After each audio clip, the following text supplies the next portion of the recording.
हुजूर बाबा सावन सिंह जी महाराज की जय। परम संत कृपाल सिंह जी महाराज की जय। प्रातःकालीन प्रवचन 19 अक्टूबर 1967, 19 अक्टूबर 1967। प्राकृतिक आहार। गुरु प्यारी साध संगत जी, परम संत कृपाल सिंह महाराज जी ने प्रातःकालीन प्रवचन में फरमाया कि इंसान की कुदरती खुराक में ताज़ा फल, सब्जी, दूध, अनाज, मेवा, दही, पनीर आदि शामिल है। मांस, मछली, अंडे या इनसे बनी चीज़ें, मिर्च, मसाले तथा मादक द्रव्य प्राकृतिक भोजन में शामिल नहीं। इसलिए इनके सेवन से सख्त परहेज करना चाहिए। विशुद्ध शाकाहारी भोजन ही ग्रहण करना चाहिए। खाना खाते समय पेट का कुछ हिस्सा खाली रहने दिया जाए। पेट का आधा हिस्सा खाने से भरे, चौथाई हिस्सा पानी से और बाकी एक चौथाई खाली छोड़ दें ताकि खाना पचाने में आसानी रहे। पेट जितना साफ रहेगा उतना ही आपका ध्यान टिकेगा।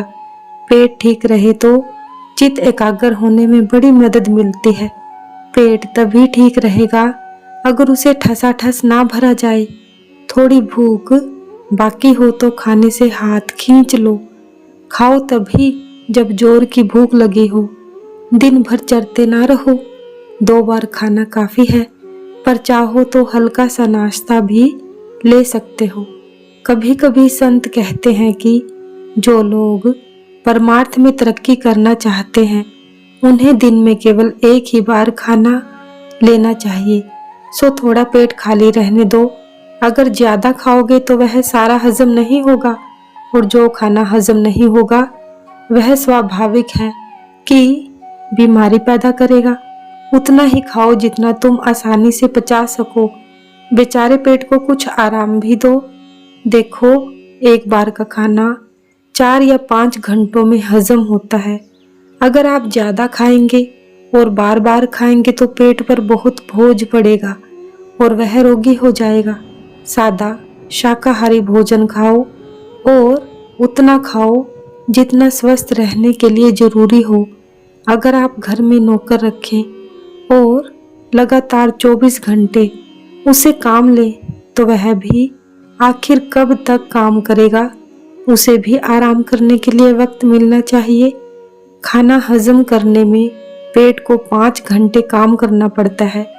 आप जैसा कि आम दस्तूर है, सुबह 8 बजे, दोपहर 12 बजे, शाम 4 बजे और रात 8 बजे भोजन करेंगे तो पेट को कब आराम मिलेगा।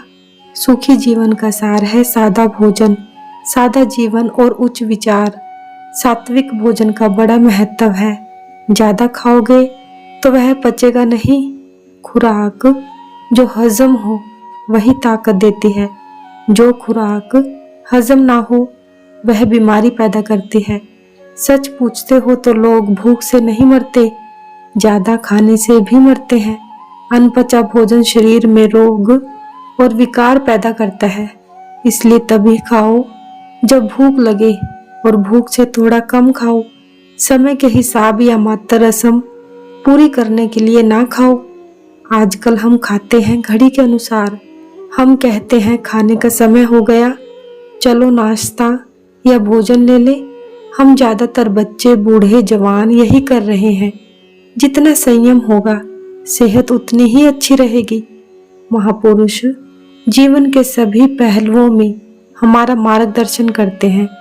उनका कहना यही है कि भूख होने पर ही खाओ, सादा खुराक खाओ, तुम स्वस्थ और सुखी रहोगे। ज़्यादा खाना आलस्य पैदा करता है।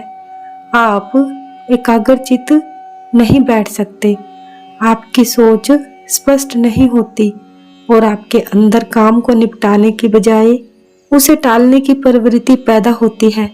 हम कहते हैं आज मैं थका हुआ हूँ, कल कर लूँगा। यह निशानी पेट की खराबी की है जो ज़्यादा खाने का परिणाम है। एक बार हजरत मोहम्मद साहब के साथ उनके 40 सेवक रहते थे। एक हकीम साहब भी उनके साथ रहते थे। ताकि किसी के बीमार पड़ने पर उसकी दवा दारू कर सके। हकीम को वहां रहते हुए 6 महीने बीत गए पर कोई बीमार न पड़ा।